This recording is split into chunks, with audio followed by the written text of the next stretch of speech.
What's up, everybody? So, we're gonna go over something really quick, and it's in the G major scale. That F sharp, I always refer to it as it can be major or minor. Minor or diminished. And it's the 7th degree in the scale, and a lot of 80s guys use it.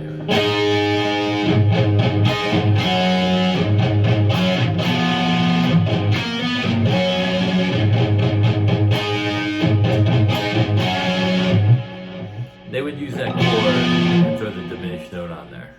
So you can use it as minor. Because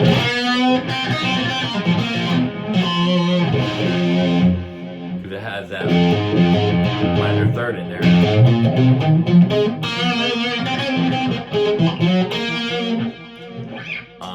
You can use it as the diminished.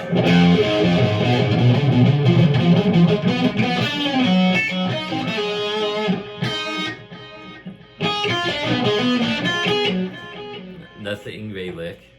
So it's the pentatonic move there on the first string and on the third string. And then on the second string, it's 1 dot.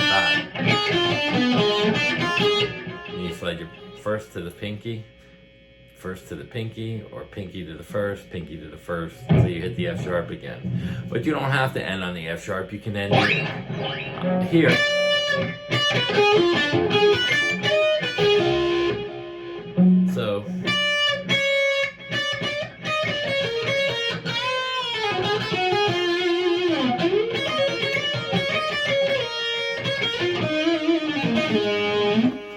So you can use that note bluesy, like a harmonic minor or a blues note, as opposed to without sounding classical.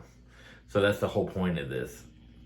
It's not a minor note, it's a harmonic minor note, and they use it, Lynch uses it a lot. But instead of playing it like that, you know.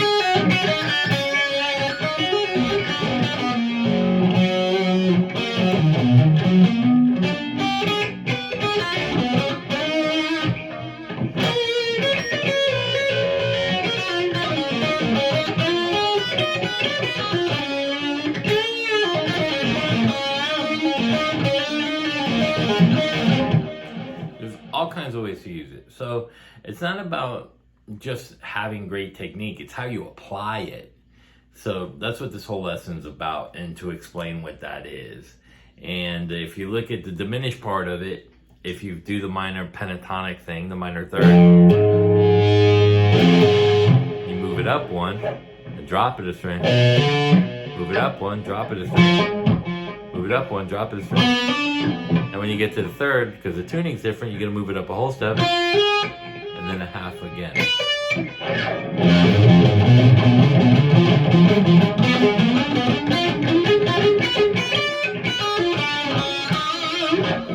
You can go, if you E minor,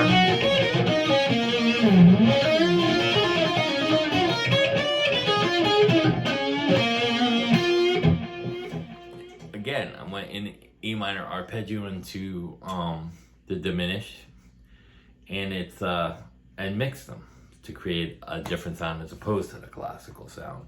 So a lot of that can be done and had based on how you apply your technique, and this will help get some extra notes in there for your playing it and your writing. And like I said, even if you play that note and it's out of key,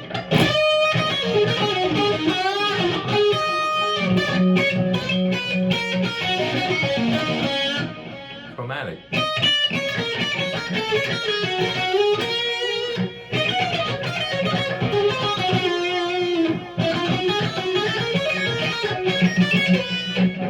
There's all kinds of ways to apply it, and you can get out of stuff chromatically, or like.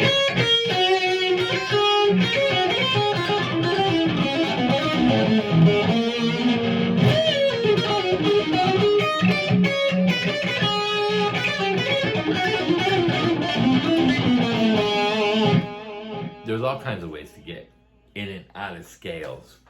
But I hope that helps and explains what the F sharp, half minor, half diminished, and why I reference it to that, because people use it differently according to the kind of music they're playing and chord progressions. So a lot of that stuff is dictated by that, or the vocal or the bass line. So That's just to give you guys like an idea. It's like a lot of guys try to do this. You know, a lot of guys like slide guitar, right?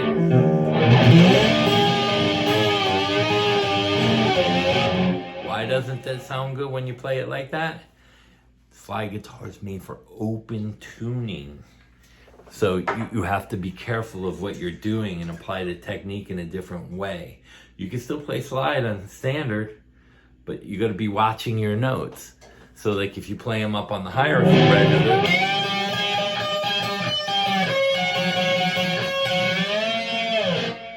then you get away with it because you know that the notes are a little bit in a better tuning. So open E tuning for slide guitar. So a lot of guys that are playing slide, they don't know that a lot of guys are in open tuning. And that's what I was talking about with the ZT top.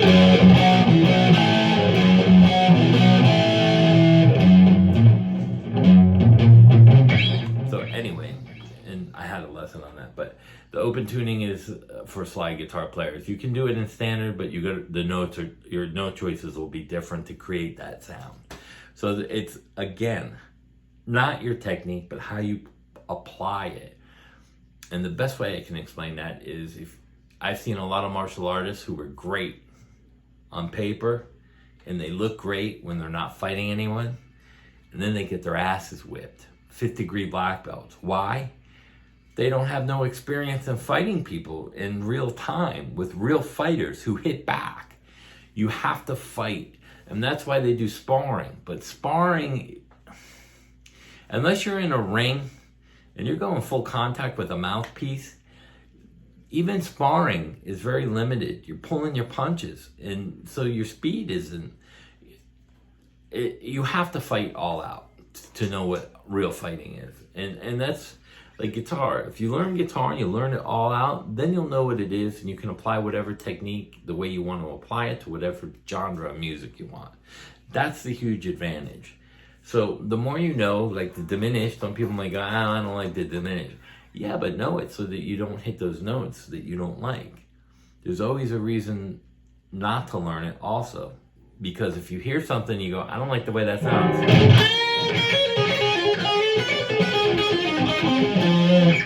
I don't like how he went into the arpeggio. Well, now you know where it came from, so you don't do it. So that's the whole point and basis on learning as much as possible.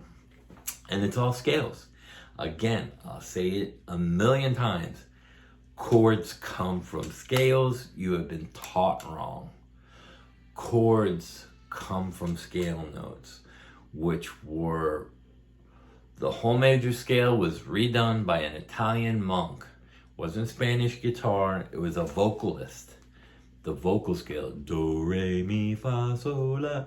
I don't know this, but all the ones that I haven't studied that, but that kind of stuff is, you know, this. Do, re, mi, fa, sol, la,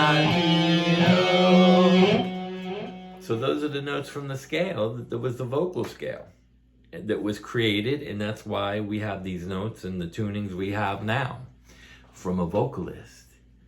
And a vocal, when you do harmony, is based off a chord out of scales. 1, 2, 3, 4, 5.